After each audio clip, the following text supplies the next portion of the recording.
यह डिक्टेशन आपको achievers classes की तरफ से दी जा रही है। आपकी डिक्टेशन अगले 3 सेकंड में शुरू होगी। 3, 2, 1 स्टार्ट। संविधान कहता है कि भारत एक लोक कल्याणकारी राज्य है, परंतु 1991 से जब देश में आर्थिक उदारीकरण शुरू हुआ तो हमने लोक कल्याणकारी अर्थव्यवस्था को नेहरूवादी अर्थतंत्र कहना शुरू कर दिया और बाजार मूलक या पूंजी मूलक अर्थव्यवस्था का वह फलसफा पेश करना शुरू किया जिसे स्वतंत्रता आंदोलन की लड़ाई के दौरान महात्मा गांधी ने भारत के लोगों के हितों में मानने से इनकार कर दिया था। गांधी ने एकाधिक बार हरिजन अखबार में लिखा कि यदि साम्यवाद या कम्युनिज्म में से हिंसा निकाल दी जाए तो उन कम्युनिस्टों के समाजवाद से कोई गुरेज नहीं है, मगर शर्त यह है कि समाजवाद का लक्ष्य ऊपर के लोगों को मिटाना नहीं बल्कि नीचे के लोगों को उठाना होना चाहिए। बाजार मूलक आर्थिक तंत्र में पूंजी की ताकत से बलशाली बने व्यक्ति का अस्तित्व बोध हमें जंगल के कानून की तरफ खींच सकता है। यही वजह थी गांधी जी कहते थे कि प्रत्येक व्यक्ति को अपनी अधिकतम खर्च व उपयोग की सीमा तय करनी चाहिए, मगर समाजवाद में वर्ग संघर्ष के लिए नहीं बल्कि वर्ग समन्वय के लिए ही स्थान हो सकता है।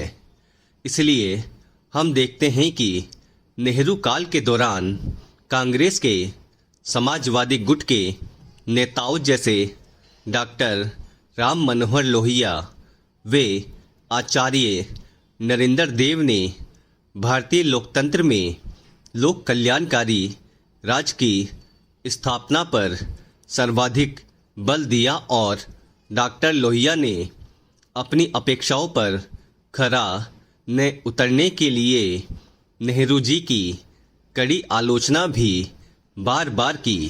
पैरा नेहरू युग की सबसे बड़ी विशेषता यह रही कि अपने प्रधानमंत्रित्व काल के दौरान पंडित जवाहरलाल नेहरू ने बिना एक पत्ता खड़काए ही लोक कल्याण की परिकल्पना को आर्थिक स्तर पर इस प्रकार उतारा कि राष्ट्रीय संपत्ति की हिस्सेदारी में गरीब व निचले वर्गों का हिस्सा लगातार बढ़ता रहा, जबकि भारत की आर्थिक विकास वृद्धि दर मुश्किल से 3 से 3.5% के करीब ही रहती थी। यह कार्य उस समय योजना आयोग के माध्यम से ही किया गया, जबकि 1963 में डॉक्टर लोहिया ने लोकसभा में नेहरू को यह चुनौती दी कि उनके योजना आयोग का यह आंकड़ा गलत है कि भारत के औसत आदमी की रोजाना की आमदनी 12 आने हैं। डॉक्टर लोहिया ने अपने आंकड़े पेश किए और कहा कि भारत का औसत आम आदमी केवल 3 आना रोज पर जीता है। नेहरू जी ने इस चुनौती को स्वीकार किया और योजना आयोग का पुनर्गठन किया। वे प्रख्यात अर्थशास्त्री अशोक मेहता को इसका उपाध्यक्ष बनाया। अशोक मेहता एक मायने में वैचारिक रूप से डॉक्टर लोहिया व आचार्य नरेंद्र देव के ही बहुत करीब माने जाते थे और समाजवाद के पुरोधा के रूप में उनकी भी छवि थी। पैरा। दरअसल स्वयं कांग्रेस पार्टी से लेकर इससे अलग हुई विभिन्न समाजवादी व अन्य पार्टियों की यह अटूट निष्ठा थी कि लोकतंत्र में नागरिकों को सुविधाएं या रियायतें खैरात या तोहफों की तरह नहीं दी जाती, बल्कि उनके वैधानिक अधिकारों की तरह दी जाती है। अतः भारत के गरीबों को उन्हीं के द्वारा चुनी गई सरकार जो भी लाभ या रियायतें अथवा सुविधाएं दे, वे उनके कानूनी हक के रूप में दे। अतः हम पाते हैं कि कथित नेहरूवादी अर्थव्यवस्था के दौरान ऐसी व्यवस्थाएं संस्थागत तौर पर की गई कि गरीब आदमी को सरकारी मदद हक के तौर पर मिलती रहे, जिसका उल्लंघन करने पर प्रशासनिक स्तर पर संबंधित कर्मचारी के खिलाफ कानूनी कार्रवाई भी हो। इंदिरा गांधी भी इसी नीति पर चलती रही, परंतु 1990 में पीवी नरसिम्हा राव के प्रधानमंत्री बनते ही इस समीकरण को उल्टा कर दिया और नई उदारवादी अर्थव्यवस्था को जन्म दिया। स्वर्गवासी नरसिम्हा राव के वित्त मंत्री के तौर पर डॉक्टर मनमोहन सिंह ने सर्वाधिक जोर औद्योगिक व सेवा और वित्त क्षेत्र पर दिया, मगर कृषि क्षेत्र को लावारिस बनाकर छोड़ दिया और इसमें सार्वजनिक निवेश की हिस्सेदारी नाम मात्र की रह गई। परंतु जब डॉक्टर मनमोहन सिंह ने 2004 में सत्ता की अपनी दूसरी 10 साला पारी शुरू की, तो कांग्रेस की अध्यक्ष श्रीमती सोनिया गांधी ने अपनी पार्टी के पुराने फलसफे को सतह पर लाकर खड़ा कर दिया और मनमोहन सिंह को मजबूर किया कि वह खाद्य सुरक्षा कानून बनाए। इसी शिक्षा के अधिकार का कानून संसद में तत्कालीन शिक्षा मंत्री कपिल सिब्बल ने बनाया। पैरा। सूचना के अधिकार का कानून भी हालांकि बना दिया गया था।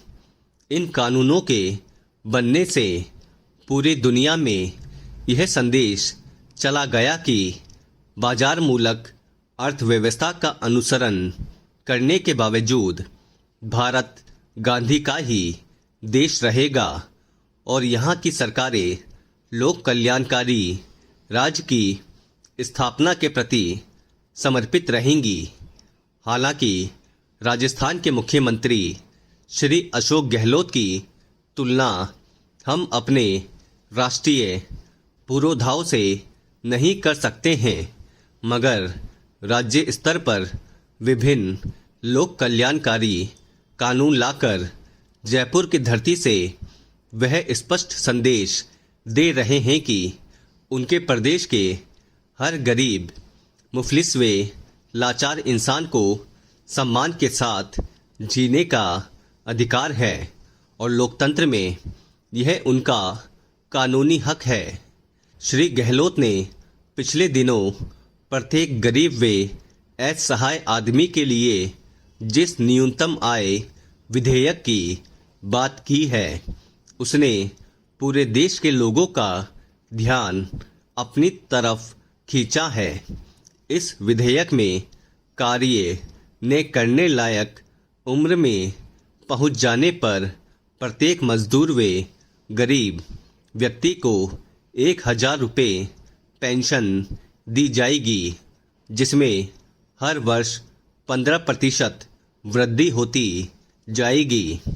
इससे पहले गहलोत सरकार पूरे देश में पहली बार स्वास्थ्य का अधिकार कानूनी रूप से अपने राज्य के नागरिकों को दे चुकी है। लोकतंत्र तभी जमीन पर लहलहाता है जब इसके नागरिकों को उनके हक कानूनी तौर पर दिए जाते हैं और उन्हें सम्मानपूर्वक जीवन जीने का माहौल दिया जाता है।